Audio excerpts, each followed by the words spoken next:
holy crap, are we really going to do this? That's the author of the Tuttle Twins, the 9-year-olds who are taking the liberty movement by storm. What crazy thing was he thinking of doing? We covered that and more in our feature interview with Connor Boyack. In honor of those 9-year-old Tuttle Twins and in advance of his appearance at LibertyCon, register at the link in the description, we asked Connor 9 burning questions. What exactly do the Tuttle Twins do? So Ethan and Emily Tuttle, in our stories, are learning about history themselves. Why should a kid in 2022 care about what happened in the 1770s? Not because we have British redcoats rummaging through our, chest in our bedroom, but we have, some low-paid bureaucrat who can't get any other job, who finds himself being this like data monkey at the NSA, who now gets to sift through all of my sensitive photos and text, and now we can relate to the founders. And if we understand how they dealt with what they did, I can learn from that in terms of how I should feel, think, and act today. What's your favorite Tuttle Twins adventure? The Creature from Jekyll Island. This, of course, is based off of G. Edward Griffin's book by the same name. And so in our book, there's this creature that looks like this octopus, and it's going around in their nightmares, and it's changing prices, and they're wondering why things cost more for grandpa today than it did back then. And so that story is all about inflation and money and the Fed and banking. Another one that I really like is The Golden Rule. So this is actually based off of a book by Ron Paul called A Foreign Policy of Freedom, which is a collection of his speeches on the floor of Congress around foreign policy. Fundamentally, the whole book is about the non-aggression principle. And so Chief Ron at summer camp, he's kind of the camp coordinator, you might say, and it's Ron Paul. And so he's there and he teaches the kids the non-aggression principle and things like that. And then I'll share this third and final one. We had always wanted to do a Murray Rothbard book. It was Anatomy of the State. But now we're like, holy crap, are we really going to do this? Like, are we going to teach anarcho-capitalism to 8-year-olds? Like, what are their parents going to say? Holy crap, indeed. If you'd like to hear Connor elaborate in person on the Tuttle Twins' Rothbard-inspired adventure, join Students for Liberty at LibertyCon. Connor will be just one batter in a lineup of dozens of the Liberty Movement's most dynamic and innovative voices. Now back to our interview with Connor. How does a Tuttle Twins book get made? Where Elijah is the illustrator and I'm the writer, and we both help one another and give feedback on, it's a very collaborative process.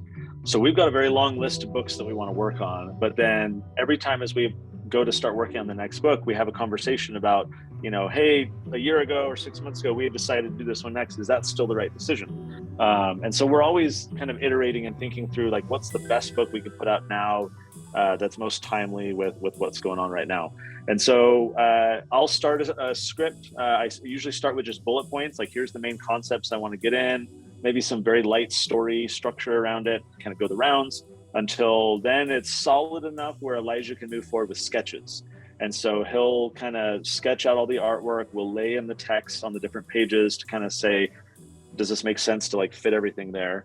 Elijah's really good at visualizing things. So for example, in The Road to Serfdom, when we talk about collectivism and individualism, he's got this image where it's, shaking hands, which is individualism and voluntary choice, versus collectivism, where it's the same shaking hands, but they've got handcuffs that they're linked together. They're being forced into, that relationship. Do you think society looks down on kids? I 100% do. And I think a lot of these parents have come to the realization that they were falling into that trap of, oh, I'll talk to my kids about it when they're adults, or, oh, they don't need to worry. But like by then they're getting it from teachers and textbooks and TikTok and everything else. They're being influenced. And so our community, right, it's these parents that are recognizing like, oh, I do need to talk to my kids about this stuff because they're hearing it elsewhere.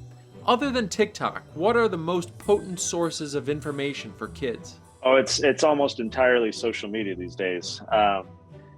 And at least the feedback that we're getting from parents, it's, kids on their devices, or if they're not on their own devices, they're on friends' devices. It's, Netflix shows. It's pop culture that's kind of driving the narrative. And a lot of these parents feel like things are moving very fast, like just the speed of transmission of ideas. So seeing how their kids are like just absorbing ideas and perspectives and information at light speed, it's destabilizing for a lot of parents. And which is why I think giving them an opportunity to build a bit of a solid foundation is very welcoming, because they do feel like their world for their kids is just in constant flux, and they're trying to figure out how to firmly plant their feet, and hopefully we can be helpful with that. What are the biggest challenges parents face in raising their kids right now? I think it boils down to two things, what I call sins of commission and sins of omission. So in the sins of commission, schools are committing misinformation or bias or propaganda or whatever you want to call it. They are committing error. They are conveying bad information. They're teaching the grandeur of the state, and the United States is awesome and we have no reason to apologize, and FDR stopped the Depression, and the Federal Reserve is great, and those are problematic. They absolutely are. But I think that they're minor compared to the sins of omission. So the sins of omission is simply stuff that schools aren't teaching. And these schools leave out a ton of stuff. I mean, they just don't talk in many cases about, what is money, or the historical destructiveness of the state and how America might have been wrong in some of these past wars, or, the harms that these policies have created, or what the Federal Reserve even is, or entrepreneurship, or like any of these types of things, these different philosophies, Austrian economics, like they just don't talk about it. School is the biggest problem. I think COVID has actually been a massive blessing in this regard. It's opened a ton of parents' eyes to the problem. They went through a whole Zoom school phase where they were seeing what teachers were doing and able to watch when their kids at home. They went through a homeschool phase when the schools were totally shut down and they were feeling more empowered about being able to homeschool. They look around, they're asking other parents, and those parents oftentimes are then pointing them to us to say, hey, go get these books, this will help. And we're there to say, like, hey, schools aren't teaching this stuff anymore. Your kids should learn it if they want to know how the world works. So pick up a set of books and read them with your kids. Who can the message of free markets, free people best connect with? Stay-at-home moms. I want to grow the pie. I want to bring more people in. And I think stay-at-home moms are one of the most neglected audiences, and families more broadly. We've never really packaged our ideas and materials in a way that helps the mom sitting at her dinner table doing the family budget and thinking about how to educate the kids and all these things. We've never really talked to her. You go to these libertarian conferences and it's like 80%, 85, 90% dudes, right? It's a very like male dominated type of philosophy. And yet, when you look at our society, it's actually largely matriarchal rather than patriarchal. And some of the, in an intimate way, the movers and shakers are the moms, and they're so apolitical. They just care about their kids. They care about, their community. They care about these things. It's that care that can be harnessed into talking about, hey, we care too.